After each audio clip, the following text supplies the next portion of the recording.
ဒါပေမဲ့တားတချင်းနေတော့အတန်တော့ကြံပေးပါအကုန်ကြံပေးကြပါစိတ်မကောင်းတားစိတ်မကောင်းကြံပေးဒါပဲအားလုံးပဲမင်္ဂလာပါဒီနေ့ကတော့ပြောပြစရာလေးရှိလို့ပေါ့နော်အရန်ဟိုမှာဒါနီးပညာနဲ့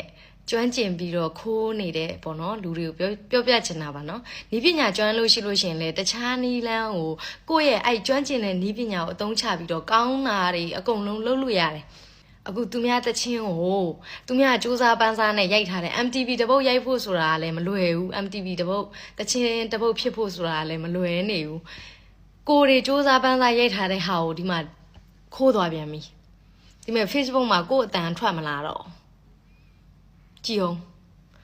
အဲ့ဒါနော်တပုတ်ထဲမဟုတ်၅ပုတ်တိတောင်မှာကိုကအော် YouTube မှာကြားလို့ရှိရင်တော့တတ copyright ရှောက်တယ်Facebook ကြားလို့ရှိရင်တော့ကိုယ့်တချင်းလေးလူတိုင်းယူတင်လို့ရှိရင်အတန်လေးနဲ့ဖြစ်အောင် Facebook copyright မလုပ်တော့ဘူးဆိုတော့ကြည့်လိုက်အပုတ်ပေါင်းရှိသမျှဖြူတွေးအပြိုကြီးလို့မခေါ်တဲ့တချင်းရောပြီးအပြိုပြန်လေးရှိုးထုံးမယ်တွေရောမျိုးကျော်တို့ရွာရောပြီးတော့ရှိသမျှတချင်းအပုတ်ပေါင်းများများဆို၅ပုတ်ထွက်ရင်အဲ့၅ပုတ်စလုံးကဒီမဲ့ကြည့်အတန်မပါတော့ဒီမဲ့ကြည့်အတန်မပါတော့ဘေးနားမှာစာတန်းကြီးပေါ်လာဘာလို့ယူတာတော့ပြန်ပေးပါသူများတချင်းကိုရှင်တို့ပတ်စံလိုချင်တယ်ဆိုလို့ရှင်လေကျမကိုပြောပါကျမညီမလေးရေအကိုကတော့ဒီ Facebook ကိုတော့ဒီလိုလေးညီမအတန်နေမထွက်အောင်လုပ်မယ်ညီမစီကဝင်ထားတဲ့ဝင်ငွေတွေကိုအကုန်ကလိမ့်မယ်ပေါ့နော် तू ကဒီမှာအခုသမီးဒီတချင်းဆိုလို့ရှင်ဒီမှာဝင်ကြည့်လိုက်လို့ရှင်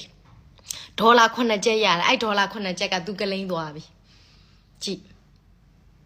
ဘာလို့တာတော့လူတွေကလည်းတာပြောတာကိုတိုင်းတော့ဒီမဲ့ idea ဒီနီးပညာကြီးကိုကျွမ်းကျင်နေပြီပဲဒီနီးပညာကိုအသုံးချပြီးကောင်းတဲ့အရာတွေလုပ်လို့မရဘူးလားသူများတချင်းကြီးတွေကိုဒီလိုမျိုးကြီးတွေလုံးဝဒီလိုမျိုးကြီးတွေအဲ့လိုအတန်မထွက်အောင်လုံးဝကြည့်စာတွေပေါ်လာတယ်ကြည့်အပုတ်၅ပုတ်တင်ထားတယ် तू အဲ့၅ပုတ်စလုံးကို तू မူပိုင်မှာဆိုပြီးတော့အကုန်လုံးကလိမ့်သွားတယ်ကြည့်ဒီမှာဆိုလို့ရှိရင်လည်းအလူတကမာကြီးတွေနဲ့စိုးထားတာအတန်ပါမလားကြည့်ကျမအင်တာဗျူးလုပ်ထက်ဘဝထက်ကိုစိုးနေပြီကြည်အောင်အတန်ပါမလားဘူးကြည်အောင်တချင်းတစ်ပုတ်အတန်ပါမလားဘူးဆိုတော့ဘလို့လုံးဝမှာတော့ကာယကံရှင်ကျမကိုယ်တိုင်စိုးထားပြီးတော့ကျမကိုယ်တိုင်အတန်နဲ့ကျမကိုယ်တိုင်ဗီဒီယိုတွေရိုက်ပြီးကျမကိုယ်တိုင်တင်ထားအတန်ပါမလားဘူးဆိုတော့ဘလို့လုံးဝမှာတော့ယူထားတဲ့သူတွေကလည်းပြန်ပေးကြပါ၅ပုတ်စလုံးဘာလို့အဲ့လိုမျိုးနီးပညာတလောက်ကျွမ်းကျင်နေပြီပဲတသားတာနီးပညာကျွမ်းကျင်လို့ကတော့ကောင်းတဲ့အရာတွေ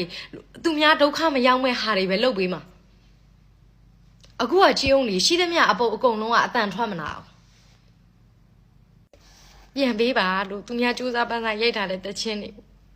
အခုဟိုကကုမ္ပဏီတစ်ခုကိုဆက်လိုက်တာ